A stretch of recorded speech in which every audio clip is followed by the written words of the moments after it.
Edition of Joe's Financial Fundamentals. Today we're going to talk about key investing milestones by decade, a journey to building net worth. I talked about some of these ideas and topics in my last video, but I want to present the information a little differently this time. First, the disclaimer that this information is intended only to provide general financial education for informational purposes only and should not be regarded as objective facts. It does not provide any professional advice, and personal decisions should not be implemented based on the content of the channel. Do not act upon any information without first consulting a licensed professional. Okay, so as you're getting started in your financial journey, let's say you're in your 20s and you're out of college starting your first job, I'm going to talk about through each decade, some of the things that you're trying to accomplish. If you can do more than this, that's great. But if you can do these types of things, I think you'll set yourself up to be financially secure in your retirement. Now, first, a personal tip here. And I've seen some ads on TV about focusing on a single number to reach. Like I want to have, let's say, $1 million and by the time I'm in retirement.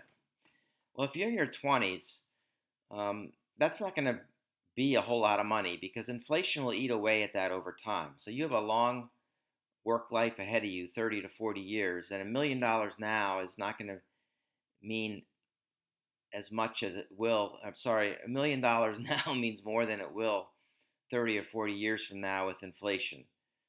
Another way to look at that is if inflation is 2 to 3% a year, that means costs will double or triple in the next 30 years. So instead of focusing on a single number and worrying about all that, I would just recommend starting early and doing the best you can. And you might just find by the time you're in your late 50s like I am, you've exceeded your expectations.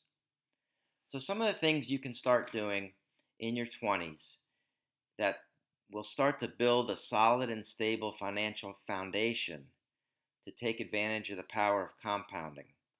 Power of compounding is a very important financial principle. And if you don't know a lot about it, I would Google it or refer back to some of my earlier videos. So you want to start contributing to a company 401k, taking advantage of the company match if possible, establishing and building an emergency fund.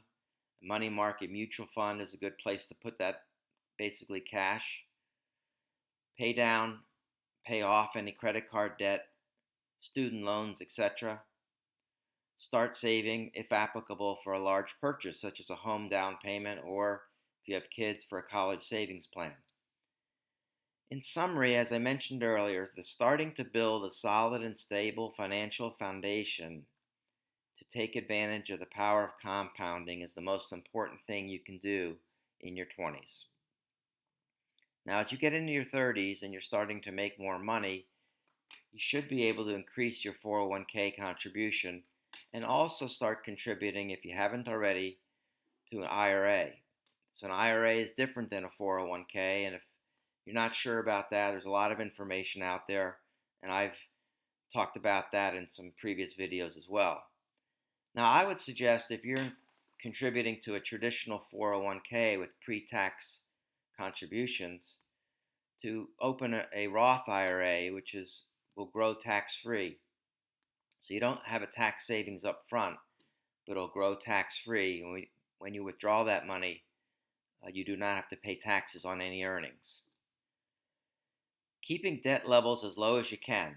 So if you're buying a house, just make sure the mortgage and associated costs, such as insurance and property taxes, that you understand what they are, and you still allow for other savings to take place. So, ideally, your house costs plus what you need to live on does not take up all of your income.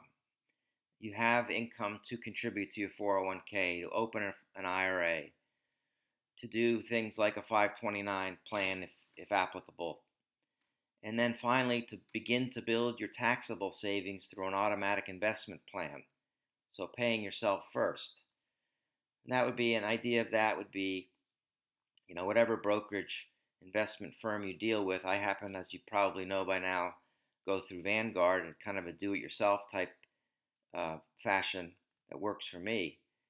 So I had set that up automatic investment plan to take a certain amount of money from my bank account every month. So it's money that I don't even see. It kind of comes in through direct deposit from your employer and then goes out um, pretty much at the same time to my Vanguard account, taxable savings account. In your 40s, you want to continue your 401k and IRA contributions, continue to pay down mortgage principal, and if applicable, roll over home equity into a larger house. So if you have a starter home and now you're ready to move up, any equity you have built in that home, I would suggest rolling that over. Don't take it out and use it. Roll it over into a larger house if applicable. So you'll be making a much larger down payment, have a lower mortgage every month, and have more money to invest. You might be when you're in your 40s, you might be having to think about college savings drawdown, financial aid strategies. And then finally here, something I did in my 40s was establish and contribute to a health savings account, HSA, if possible. I've talked about this in several previous videos. It's probably one of the best investment tools out there. It's triple tax free. In summary, you want to continue that momentum you've hopefully built in your 30s. And if you do that, and if you started in your 20s, you will start to see now really the power of compounding and start to build significant net worth.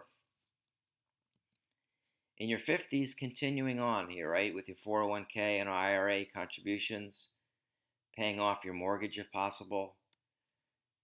Probably have more college things going on with drawing down your savings and financial aid strategies. Hopefully increase your contributions to a health savings account. And then something I did, especially in my late 50s, is shift to a slightly more conservative investment portfolio. So in your younger years, it's okay to be pretty aggressively invested in stocks. And I'm not talking about your emergency fund. That should be in cash. And I'm not talking about money you'll need, over the next, say, 3 years. That probably, in my opinion, should not be invested in the stock market. So these are longer term retirement type investments that I started to shift away from being, a very high equity stock market to still a pretty high percentage, but now to a little bit more of a balanced portfolio. So in your 50s, you want to develop a retirement strategy. If you haven't started to do that, haven't started to think about that, how am I going to replace my income? I have Social Security, which would help do that, but probably won't replace all of it. So how is that going to work with the timing and estate planning? If you haven't already started to put an estate plan in place, you want to do that. So in summary, it starts when you're young, building your financial foundation to take advantage of compounding. Increase investments in your 30s as your salary increases. Try to develop your baseline living costs, and as your salary increases, you can basically start to invest the difference. Continue more of the same in your 40s and watch your net growth grow. And as I mentioned, in your 50s, develop a retirement and legacy plan. So that's going to be it for this video. I hope you found it helpful. If so, please give me a like, and we'll talk soon. Take care.